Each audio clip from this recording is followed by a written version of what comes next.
সুন্দর পোশাক জীবন পরিধান করে নিজের মায়ের কাছে ডাক দিয়ে বলে, আমার জীবনে তোমার কাছ থেকে কত বিদায় নিয়েছি মা, আজকে আমাকে একটা বিদায় দেওয়া দাও। যে বিদায়টা হচ্ছে জীবনের শেষ দিন থেকে বিদায়। আজকে মদিনার মধ্যে যাইতেছি মা, আমাকে হত্যা করো, আমাকে হত্যা করো, ফাঁসি দেওয়া হবে। আমি পাক পবিত্র হয়ে দুনিয়ার জমিন থেকে চলে যাওয়ার জন্য যাইতেছি মা, আমাকে তুমি বিদায় দেওয়া দাও। নিজের বাবার কাছে ডাকতে বলে, বাবা ওই বুকটা একটু দেও রে বাবা, যে বুকের মধ্যে সারা জীবন শুয়ে আছে রে বাবা, ওই বুকটা একটু দেও, তোমার বুকের মধ্যে জড়া ধরিলে বাবা। না বাবা, স্ত্রী পুত্র সন্তানদের কাছে ছুটে নিয়া যুবক আগমন করলেন। এই দিক দিয়ে জুমার নামাজের আযান হয়ে গেছে। জুমার নামাজের পরেই হচ্ছে হযরত আবু যর গিফারী রাদিয়াল্লাহু তাআলা আনহু। ওই যুবক যদি না আসে আবু যরকে হত্যা করা হবে। বদর মহল পারে আছেন আবু যর, ওই মদিনার যুবক যদি না আসে আবু যর, তাহলে তোমাকে কিন্তু হত্যা করা হবে। প্রস্তুতি নিয়ে তুমি মদিনার মসজিদের মধ্যে চলে আসো। আবু যর গিফারী রাদিয়াল্লাহু তাআলা আনহু প্রস্তুতি নিয়ে মদিনার মধ্যে চলে আসে। সারা মদিনার মধ্যে কান্না আগুন পড়ে গেছে। হযরত জিবরাইল আলাইহিস সালাতু ওয়াস সালাম আল্লাহর নবীর কাছে আসে, ডাক দিয়ে বলে, ইয়া রাসূলুল্লাহ, ইয়া হাবিবাল্লাহ, হে পয়গম্বর, ওই যে চাদর মাথায় দিয়ে যাইতেছে আপনার আবু যর গিফারী, আল্লাহ মুহাম্মদুর রাসূলুল্লাহ সাল্লাল্লাহু আলাইহি ওয়াসাল্লাম, ডাক দিয়ে বলে, জিবরাইল, আমার আবু যরকে কেমনে ছিল জিবরাইল?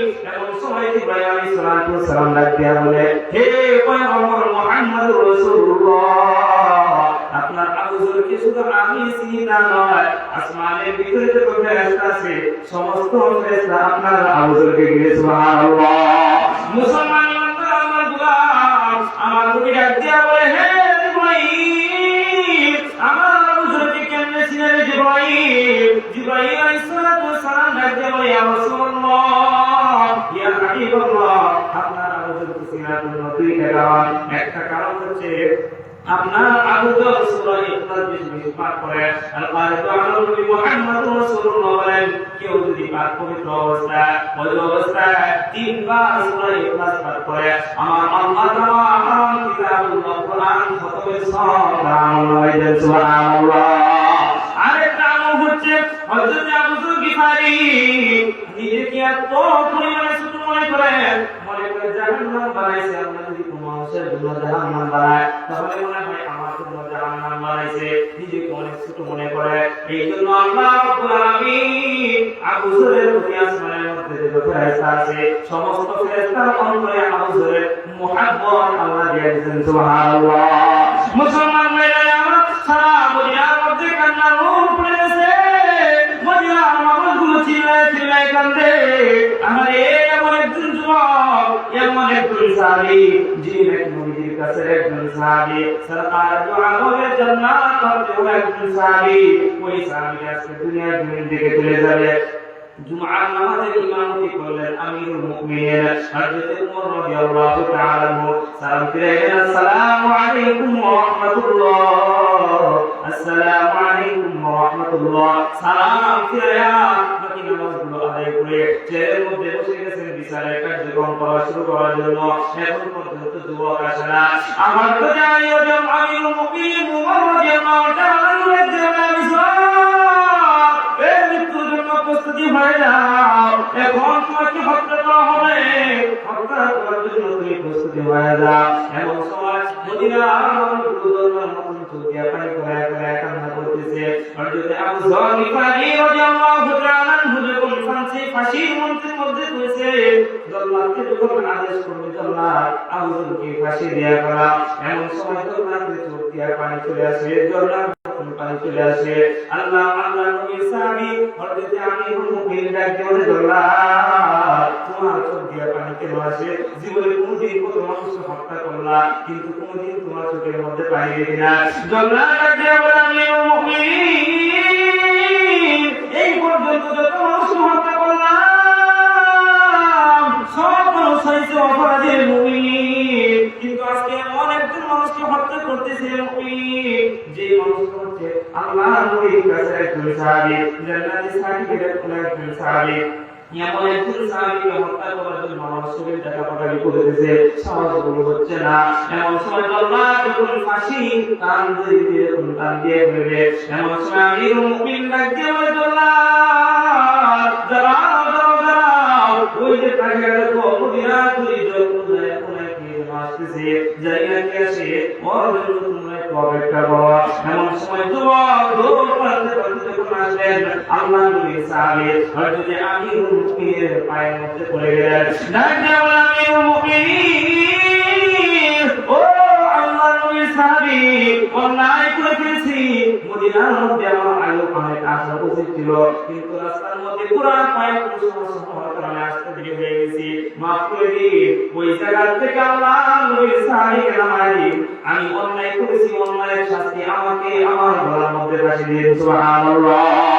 মুসলমান ইমানদার আল্লাহর গোলাম, এমন সময় আল্লাহ নবীর সাহাবী আমিরুল মুমিনিন এমন সময় যুবককে বুকের মধ্যে ধরে রাখতে হবে, যুবক আমি জীবনে কত মানুষকে এই ফাঁসির কাষ্ঠের মধ্যে ধরাইলাম, কিন্তু এমন একজন ইমানদার মানুষ জীবনে কোনোদিন দেখি না যে নাকি মৃত্যুর জন্য 350 কিলোমিটার থেকে মৃত্যুর জন্য মদিনা পর্যন্ত আসতে পারে। সত্যি তোমার জন্য আল্লাহ হয়তো জান্নাত রেখেছেন। এমন সময় একজন জান্নাতি মানুষ মঞ্চের মধ্যে ওঠে, আর একজন জান্নাতি মানুষ মঞ্চে নামে, সমস্ত মদিনার মধ্যে কান্না ভরে পড়ে গেছে।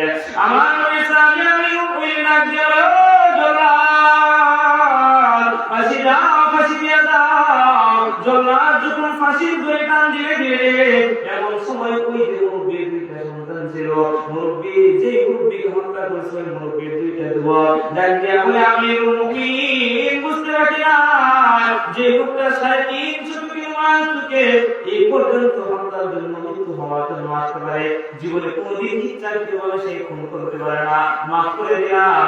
ওই ফাঁসির মঞ্চ থেকে নামায় দিন, আগুন বায়ের মতন বুকের মধ্যে জড়িয়ে আগুনের মধ্যে নিয়ে যায়। সুবহানাল্লাহ। মুসলমান ইমানদার এই জন্য আমার নবী সাল্লাল্লাহু আলাইহি নবী মুহাম্মদুর রাসূলুল্লাহ সাল্লাল্লাহু আলাইহি ওয়াসাল্লাম বলেন, তোমরা যদি আমি আল্লাহকে তোমরা যদি ভালোবাসতে যাও তাহলে তোমরা নবীকে ভালোবাসো।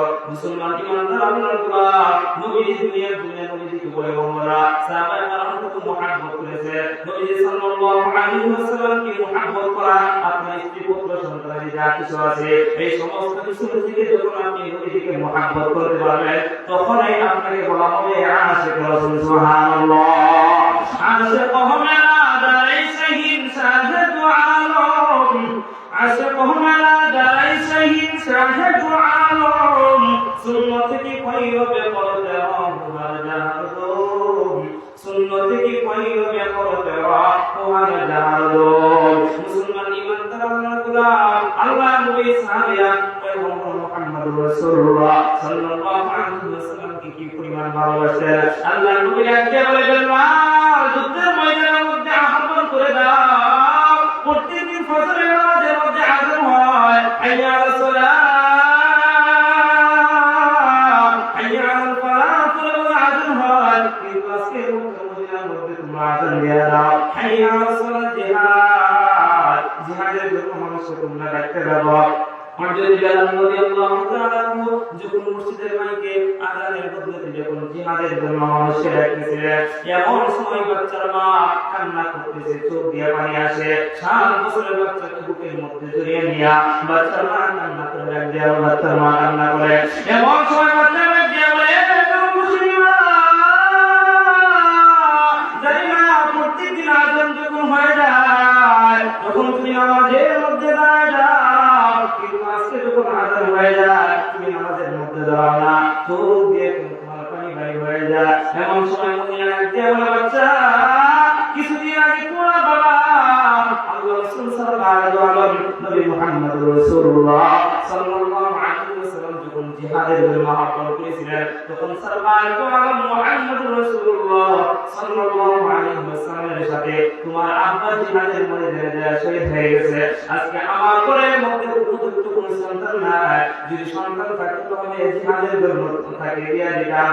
এমন সময় বাচ্চারা গেলে জন্মদিন মা, চিন্তা করিও না মা, টেনশন করিও না মা, সন্তান তোমার উপযুক্ত সন্তান না থাকলেও 7 বছরের বাচ্চা, আমি তোমাকে ওয়াদা দিলাম রে মা, তোমাকে আমি জিহাদের শহীদের মামলা বানাই আমি মৃত্যু হবে না।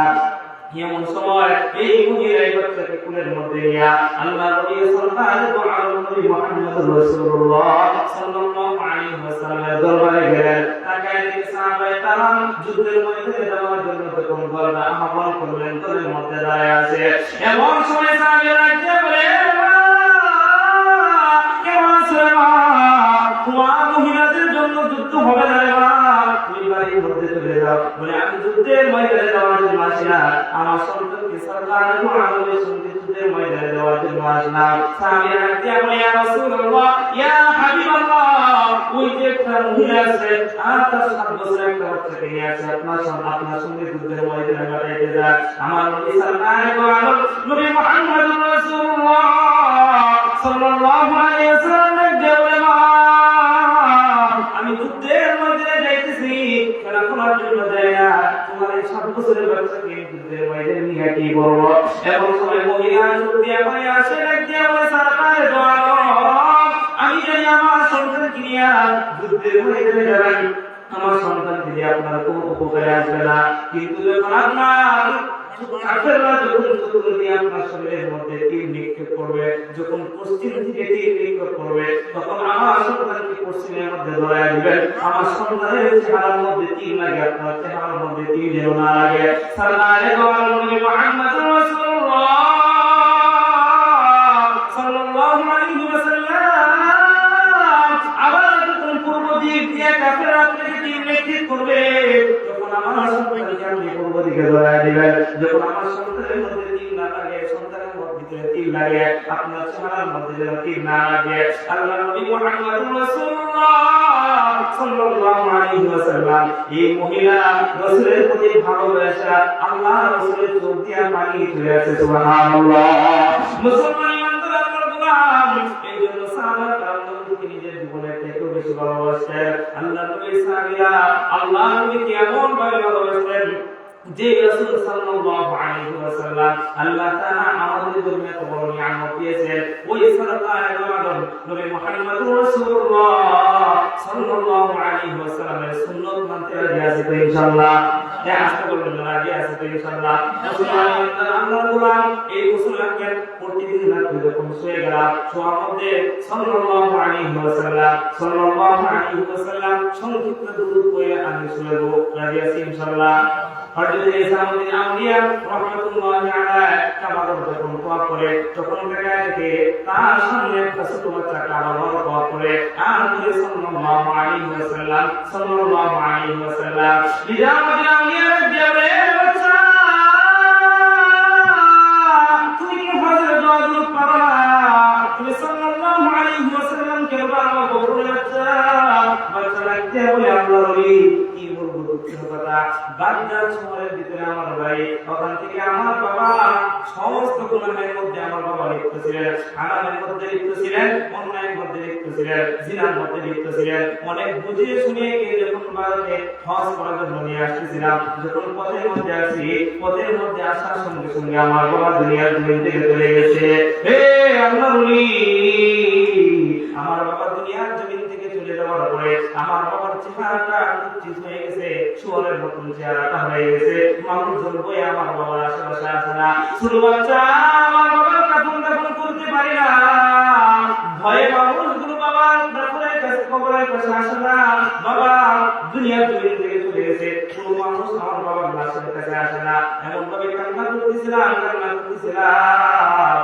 করতে করতে এক পর্যায়ে আমি ঘুমিয়ে গেলাম। ঘুমের মধ্যে স্বপ্ন দেখি সরকারে দো আলম নবী মুহাম্মদুর রাসূলুল্লাহ সাল্লাল্লাহু আলাইহি ওয়াসাল্লাম আমাকে আসিয়া দেখতে বলল, কি জন্য তুমি টেনশন করবে বাবা? বলে, আমার বাবা দুনিয়া থেকে চলে গেছে, আমার বাবা চলে গেছে, কিন্তু বাবা বাবার চেহারাটা খুব ঠিক হয়ে গেছে, মানুষজন বই আমার বাবার আশেপাশে আসে না। এমন সময় আল্লাহ নবী সরকার দু আলম নবী মুহাম্মদ রাসূলুল্লাহ সাল্লাল্লাহু আলাইহি ওয়াসাল্লাম ওই লাশের ভিতরে যখন হাত দিয়া উনার বরকতি হাত দিয়া যখন লাশের উপরে স্পর্শ করলেন, এমন সময় বালকের ঘুম ভেঙে গেছে। ঘুম থেকে উঠে দেখে হাজার মানুষের উপস্থিতি, তার বাবার জানাজার কাফন দাফন শেষ হয়ে গেছে। সুবহানাল্লাহ। এমন সময় বালক চিন্তার মধ্যে পড়ে গেল, আল্লাহ আমার বাবা এমন একটা হারাম দিয়েছিল, আল্লাহ আমার বাবা অন্যায় করতো, জিনা করতো, হারাম করতো, আমার বাবা সুদ খাইতো, সমস্ত হারামের মধ্যে লিপ্ত ছিল।